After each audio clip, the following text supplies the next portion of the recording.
जो लोग शास्त्र की आड़ में या जया किशोरी के इस वाक्य को गलत बता रहे हैं, वह खुद उन शास्त्रों को नहीं समझ पाए। कन्या का, एक महिला का, एक स्त्री का कथा करना वर्जित है, यह भी कहा गया, मैंने सुना है। खुद शास्त्रों में लिखा है कि शास्त्रों की पालना भी विवेक से की जाती है।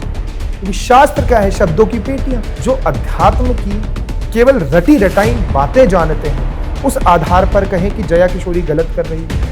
जो भी कथावाचक इस प्रकार की बातें कह रहे हैं, उनकी कथाएं बंद होनी चाहिए, क्योंकि इसका मतलब उनको बोध नहीं है, उनमें ज्ञान नहीं है, वो खुद अहंकार के अंदर इतना लिप्त है। स्त्री आज घरों में भी देखो तो सबसे ज्यादा आपके घर को संभालने वाली, कार्य करने वाली।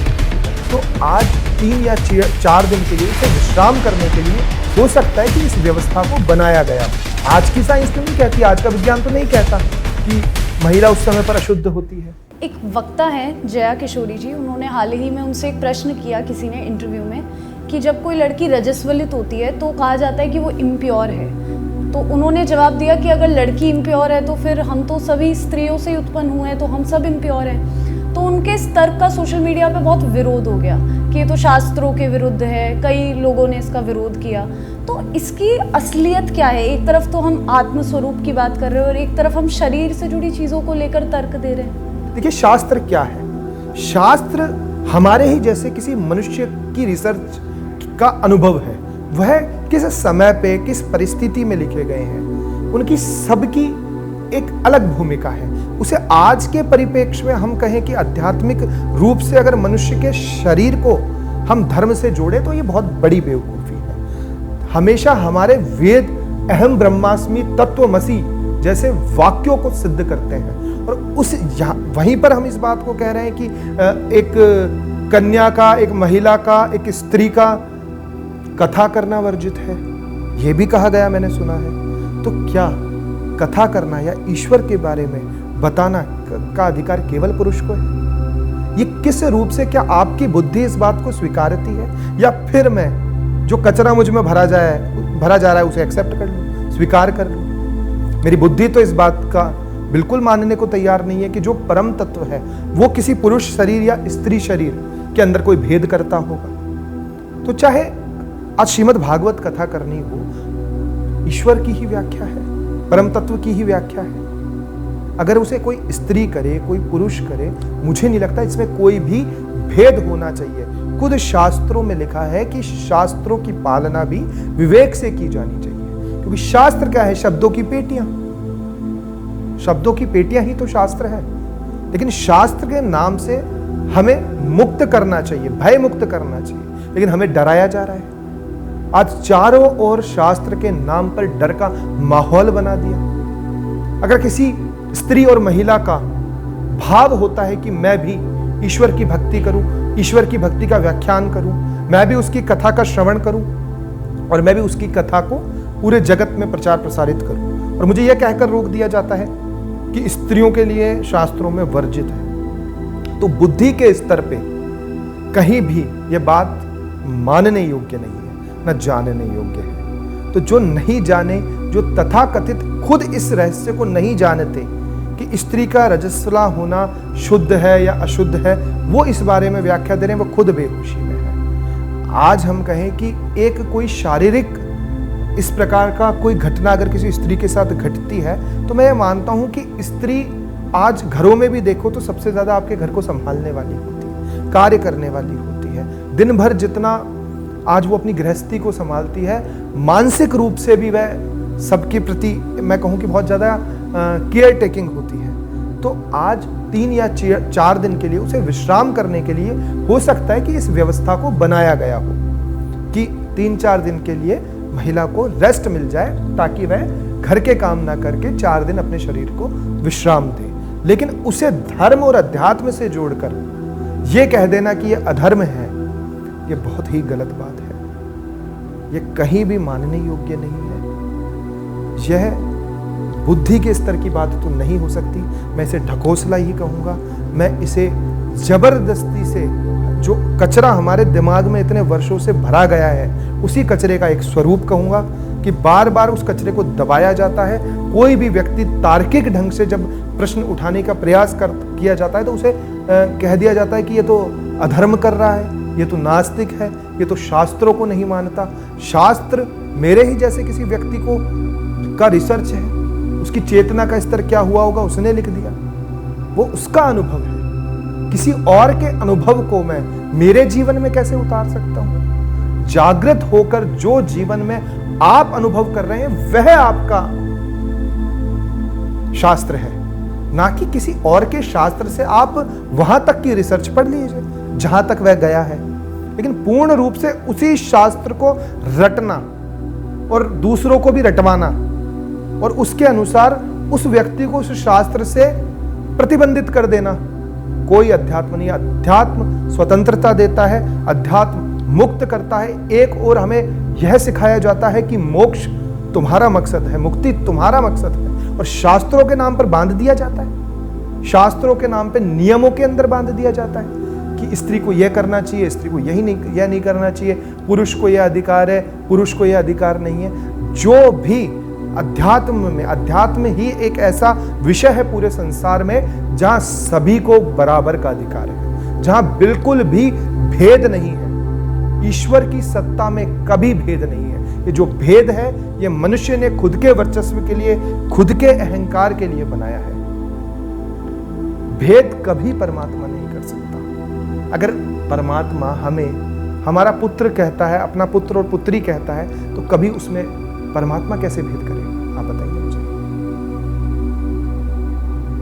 हमें इसी बात को समझना है और समझाना है कि आज तक हम महापुरुषों का, संतों का रिसर्च पढ़ते हैं, तो वो रिसर्च हमें मुक्त करने के लिए, इन बंधनों से जो सत्य नहीं है, जो सुख दुख की हमें अनुभूति कराते हैं, जो हमें अहंकार से मुक्त करने का मार्ग बताते हैं। लेकिन उन्हीं शास्त्रों को पढ़ने वालों में इतना अहंकार कि वो अहंकारवश सामने वाले की निंदा करने पर उतर आते हैं, उसे छोटा साबित करने पर उतर आते हैं। वो खुद, जो लोग शास्त्र की आड़ में या जया किशोरी के इस वाक्य को गलत बता रहे हैं, वह खुद उन शास्त्रों को नहीं समझ पाए, वह खुद उन शास्त्रों को नहीं जान पाए। जया किशोरी एक मॉडर्न लड़की है जो कथा भी कर रही है, लेकिन आधुनिकता को भी उसने स्वीकार किया है। तो अगर वह अपने अनुभव से इस बात को स्वयं महिला होकर कह रही है, और तथा कथित धार्मिक लोग जो अध्यात्म की केवल रटी रटाई बातें जानते हैं, उस आधार पर कहें कि जया किशोरी गलत कर रही है, जया किशोरी अधर्मी है, जया किशोरी या महिला को कथा करने का अधिकार नहीं है, तो पूर्ण रूप से मैं उन लोगों को गलत कहूंगा जो इस प्रकार के आरोप और प्रत्यारोप लगा रहे हैं। महिला को पूर्ण रूप से अधिकार है, क्योंकि अध्यात्म पे किसी का कोई बस नहीं है। जब हम हनुमान चालीसा पढ़ते हैं तो पढ़ते हैं जो ये पढ़े हनुमान चालीसा। महिलाओं के आ जाने से पुरुष के अहंकार को शायद चोट लग रही है, महिलाओं के आ जाने से शायद भीड़ ज्यादा हो रही है, तो पुरुष के अहंकार को वहां पर ठेस पहुंच रही है। तो वहां शास्त्र का सहारा लेकर यह मना किया जा रहा है कि महिलाओं को अधिकार नहीं है कथा करने का। अरे इस अहंकार से स्वयं को भी मुक्त होना है और भक्तों को भी मुक्त करना है।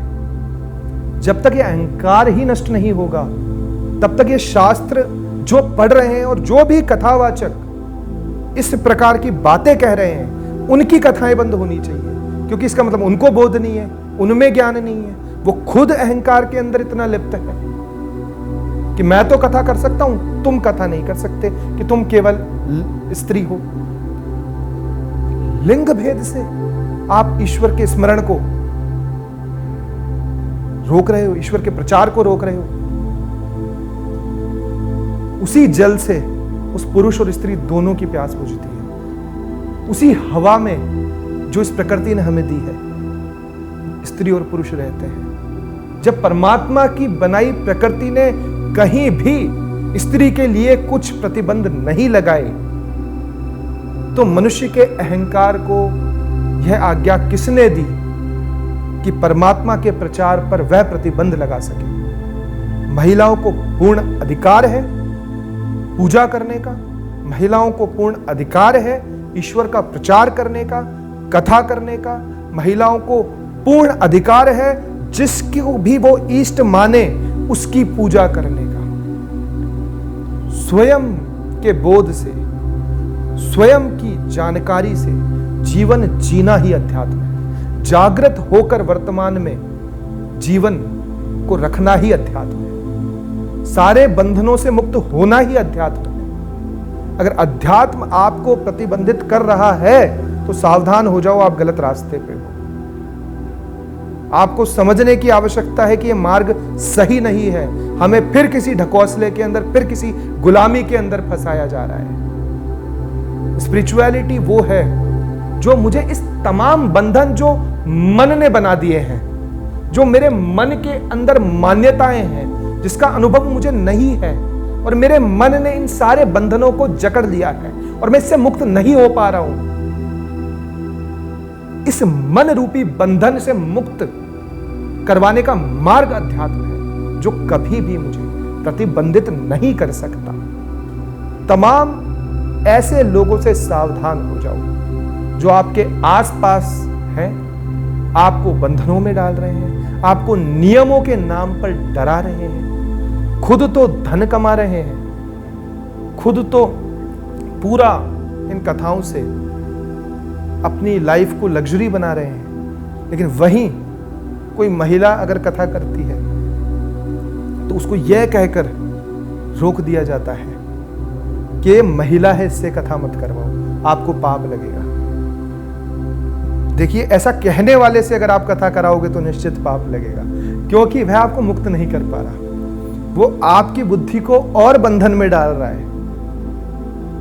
धार्मिक पाखंड को भी आध्यात्मिक चेतना से दूर किया जा सकता है। बिल्कुल किया जा सकता है। जब आप कहेंगे कि क्या है आध्यात्मिक चेतना, इंटेलिजेंस, आपकी बुद्धिमत्ता की सत्ता, जिससे आज पूरे विश्व का संचालन हो रहा है, उस बुद्धिमत्ता की सत्ता ही अध्यात्म की पराकाष्ठा है, उस अध्यात्म की सर्वोच्चम सीढ़ी है। जब आपकी बुद्धि अगर इस बात को एक्सेप्ट कर पा रही है कि कथा का, भगवान का, परमात्मा का लेना देना पुरुष और स्त्री से है, तो आप समझ लीजिए कि ये बुद्धि भ्रष्ट है। अभी तक इस बुद्धि के अंदर चेतना रूपी कोई ऊर्जा आई ही नहीं है। बड़ा दुख होता है जब इस प्रकार के व्याख्यान हम सोशल मीडिया पे देखते हैं कि जैसे जया किशोरी वाला आपने एग्जाम्पल लिया कि जया किशोरी जाकर कहती है कि रजस्वला होना उस समय के बनाए हुए नियम थे और उसी समय उसको शास्त्रों में लिखा गया। तो अगर आज उसकी आवश्यकता नहीं लगती तो बिल्कुल ठीक है, उसे नहीं लग रही तो वह अपनी जगह ठीक है। अगर जया किशोरी यह सोचती है कि बिल्कुल ठीक है कि मैं इससे अशुद्ध नहीं होती, क्योंकि शुद्ध और अशुद्ध का इससे कोई लेना देना नहीं, कोई लेना देना नहीं। अगर आप यहां शरीर के स्तर पर ही शुद्ध और अशुद्ध की बातें करने लगोगे तो आप अध्यात्म से अभी कोसों दूर हो, यात्रा भी आपकी प्रारंभ नहीं हुई है, बहुत दूर की बात हो जाएगी। आप भौतिक रूप से, जड़ता रूप से, शरीर से इन व्याख्यानों को कर रहे हो और मनुष्य को इसमें फंसा और रहे हो। जहां से उसे मुक्त होना है, जिन इंद्रियों से उसे मुक्त होना है, उन इंद्रियों में उसको और ज्यादा फंसा कर कहते हो कि हम अध्यात्म की बातें कर रहे हैं, हम धर्म की बातें करते हैं। जिस भी स्त्री का विवेक और बुद्धि इस बात को कहती है, समझती है कि मेरा यह करना गलत नहीं है, मैं पूर्ण रूप से शुद्ध हूं, आत्मा सदैव शुद्ध थी और सदैव शुद्ध रहेगी। इसीलिए किसी भी भय में और शास्त्रों के इस भय में आने की आवश्यकता नहीं है। शास्त्र आपको मार्गदर्शन देने के लिए है, शास्त्र आपको मुक्त करने के लिए है। जो लोग शास्त्रों को नहीं समझ पा रहे वे धर्म के नाम पर पाखंड का आडंबर कर रहे हैं और कहीं ना कहीं उनके व्यापार में और उनके अहंकार में इस बात की चोट पहुंच रही है। इसलिए इस प्रकार के वह लोग बातें कर, उनके वो खुद रटी रटाई चीजें बोल रहे हैं। आप देखिए कि किसी कथावाचक का उस पर व्याख्यान आया, उसके बाद लगातार बहुत सारे कथावाचकों ने उस पर व्याख्यान देना शुरू कर दिया कि जया किशोरी गलत बोल गई, स्त्रियों को तो अधिकार ही नहीं है कथा करने का। अरे भाई, तुम बताओगे अधिकार किसको है किसको नहीं है? जिसे परमात्मा ने कभी नहीं रोका उसे तुम रोकोगे। ये गलत तरीके का प्रचार है, ये गलत तरीके का धार्मिक आडंबर है और सावधान होना चाहिए जनता को इन आडंबरों से, इन पाखंडों से। लोग शास्त्र को समझ नहीं पाए, आज कभी नहीं समझ पाए ये लोग। जो शास्त्र समझ जाते वो शास्त्र का सहारा लेकर अपने अहंकार की तृप्ति करते कि ये गलत है, इनको तो व्यासपीठ पर ही नहीं होना चाहिए, ये तो महिला तो इस समय पर अशुद्ध रहती है, ऐसी बातें करना। क्या प्रतिबंध आज परमात्मा ने लगा दिया? जिस देवी की हम उपासना सदैव करते हैं, नव दुर्गा हम हमारे घर में स्थापित करते हैं, जो शक्ति का स्वरूप है, अगर वह ब्रह्म का प्रचार कर रही है तो वह गलत है, वह अशुद्ध है। रजस्वला अवस्था को कभी क्या वैज्ञानिक रूप से यह कथावाचक समझ पाए हैं? क्या उसका किसी ने भी कोई वैज्ञानिक प्रमाण दिया है? आज की साइंस तो नहीं कहती, आज का विज्ञान तो नहीं कहता कि महिला उस समय पर अशुद्ध होती है, लेकिन उस समय की व्यवस्था, क्योंकि अधिकतर देखो शास्त्र पुरुषों के द्वारा ही लिखे गए हैं, उसमें स्त्रियों के द्वारा शास्त्र नहीं लिखे गए, तो उसमें पुरुष ने अपनी प्रधानता लिख दी कि स्त्री घर में रहे, कमाने बाहर जाएगी तो पुरुष को थोड़ा नीचा देखना पड़ेगा, इसीलिए ऐसी चीजों के व्याख्यान आते हैं। यह एक पुरानी सोच है जो हमेशा से महिलाओं को समाज के अंदर उनकी भूमिका से दूर करती रही है। आज पहले क्या होता था, महाराज का ही पूरा स्वागत होता था, महाराज के ही सब चरण स्पर्श करते थे, आध्यात्मिक दृष्टि में केवल महाराज की ही पूजा होती थी। लेकिन अब जया किशोरी हुई है, चित्रलेखा जी हुई हैं, या और भी कई महिलाएं, बालिकाएं इस क्षेत्र में आगे बढ़ रही हैं, तो इनकी भी प्रसिद्धि उनसे ज़्यादा होने लगी। तो कहीं ना कहीं मुझे लगता है कि वो अहंकार पे चोट कर जाता है। तो आप अगर किसी को रोक रहे हो, किसी की निंदा कर रहे हो, किसी को ईश्वर के प्रचार के अंदर अगर हम कोई भी बंधन डाल रहे हैं, तो इसका मतलब हम शास्त्र को नहीं समझ पाए, हम अभी तक स्वयं मुक्त नहीं है, हम दूसरों को क्या मुक्त करेंगे। जो व्यक्ति ऐसे व्याख्यान कर रहा है, मैं कहूंगा सर्वप्रथम तो उसको खुद को उपदेश और कथा की जरूरत है, सुनने की जरूरत है, उसे समझने की जरूरत है। उसे खुद को नहीं पता अभी कथा है क्या, क्योंकि वो व्यथा की बातें कर रहा है। जो व्यथा की बातें कर रहा है वो कथा नहीं जानता। कथा तो वह जो व्यथा से दूर करती है और उसे व्यथित कर रही है।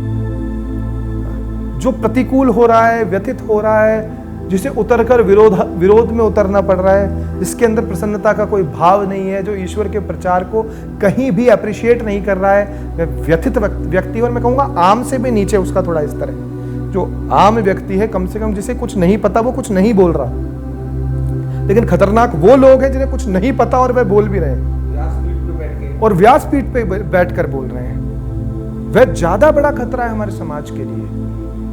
जो चुप हैं, चलो वो इस बात को स्वीकार तो कर रहे हैं कि हमें नहीं पता, लेकिन जो स्वीकार भी नहीं कर रहे हैं कि हमें नहीं पता और व्याख्यान भी दिए जा रहे हैं, ऐसे बहुत से महाराज हैं जिनके वीडियोस वायरल होते हैं। उनसे क्या प्रश्न किया जाता है और कैसे वह उत्तर देते हैं, और सोशल मीडिया जो इंटरनेशनल लेवल पर देखा जाता है, इनको देखकर हमारे अध्यात्म की हंसी और उड़ती है।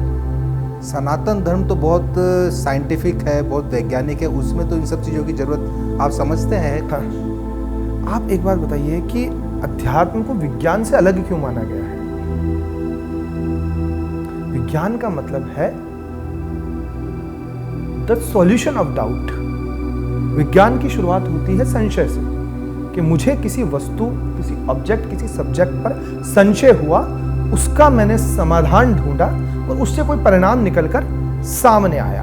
वह आविष्कार भी हो सकता है, वो इन्वेंशन भी हो सकता है, वो डिस्कवरी भी हो सकती है, या वो किसी भी प्रकार का कोई नया इन्वेंशन भी हो सकता है। लेकिन व्यक्ति उस विज्ञान को अध्यात्म से दूर कर देता है। वो विज्ञान को यह समझता है कि विज्ञान हमेशा अध्यात्म का दुश्मन है, जबकि ऐसा नहीं है। स्वयं की खोज भी तो विज्ञान है। कि गैजेट्स बनाना, गाड़ी बनाना, मोबाइल बनाना ही विज्ञान है? क्या सेल्फ का कोई विज्ञान नहीं है? क्या स्वयं का कोई विज्ञान नहीं है? मैं जब स्वयं की खोज करता हूं और अंत में मुझे कोई परिणाम और ज्ञान मिलता है, तो वो मुझे पाने का विज्ञान है, वो स्वयं को खोजने का विज्ञान है। तो विज्ञान और अध्यात्म कभी अलग नहीं है। लेकिन मैं कहूं कि जो धर्म है उसको डर के माध्यम से बढ़ाया गया। डरा डरा कर आज आप अपने जीवन में महसूस करेंगे, अपने आसपास महसूस करेंगे कि जितने भी आडंबर फैलाए जाते हैं, या जिन भी मूर्खों को हमें सर पे चढ़ाने की जरूरत आज पड़ रही है, उसका कारण केवल भय है। उनको ज्ञान नहीं है, वो आपको डरा रहे हैं। जैसे मन डराता है। जैसे मन डराता है। मन का ही विकृत रूप ये है, ये पूर्ण रूप से मन है। इनका आत्मा से कोई लेना देना नहीं है, पूर्ण रूप से भटके हुए मन है। और भटके हुए मन केवल भटकाएंगे। ये स्वयं भी डरते हैं और हमें भी डराते हैं। कभी हमें ये अध्यात्म की ओर ले जाने की बातें नहीं कहते। ये हमेशा हमें नियमों में फंसाने की बातें कहते हैं, आडंबरों में डालने की बातें कहते हैं, और हमें कहानी और किस्सों में उलझाए रखते हैं। कभी उसके मर्म को हमें नहीं बताते। कभी शास्त्रों के अंदर जो मर्म छिपा है उसे डिकोड करने का ये कभी प्रयास नहीं करते। इन्होंने एक था राजा और एक थी रानी में ही लोगों को फंसा रखा है। लोगों के प्रश्न भी इसी प्रकार के हो गए इन्हें सुन सुनकर, कि उनकी जिज्ञासा भी इसी बात पर शांत होती है कि राम जी ने सीता जी को क्यों छोड़ा।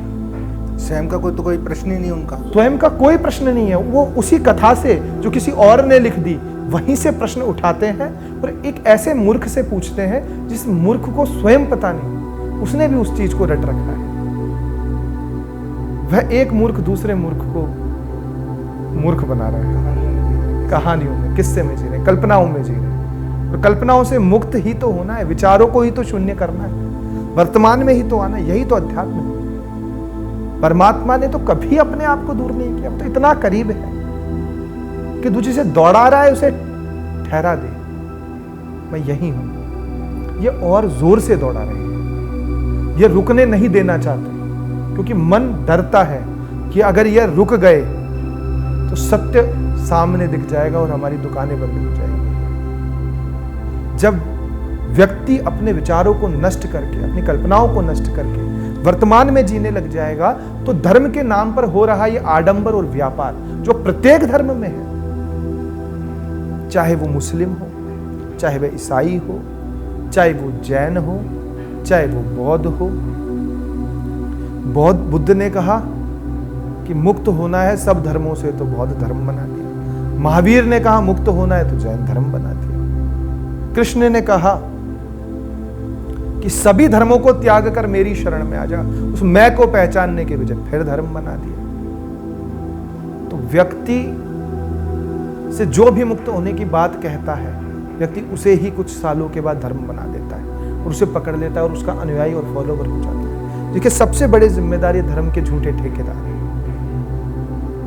जिसे व्यक्ति सुन रहा है, अपना गुरु मान रहा है, और वो इसे भटका रहा है, पूर्ण रूप से भटका रहा है। वो सामान्य स्थिति से उसे और जाके पीछे पटक दिया, उसे और धकेल दिया। वो बेचारा एक सामान्य स्थिति में आया था, जब वो किसी को नहीं मानता था, वो कुछ जानने आया था। उसको मनवा मनवा के इतना पीछे कर दिया कि उसे उतना ही जीवन का समय फिर से अपनी पुरानी अवस्था में आने में लगेगा। तो उसको जब तक वह व्यक्ति को आगे की ओर खींचे, जो ऊपर की ओर ले जाए,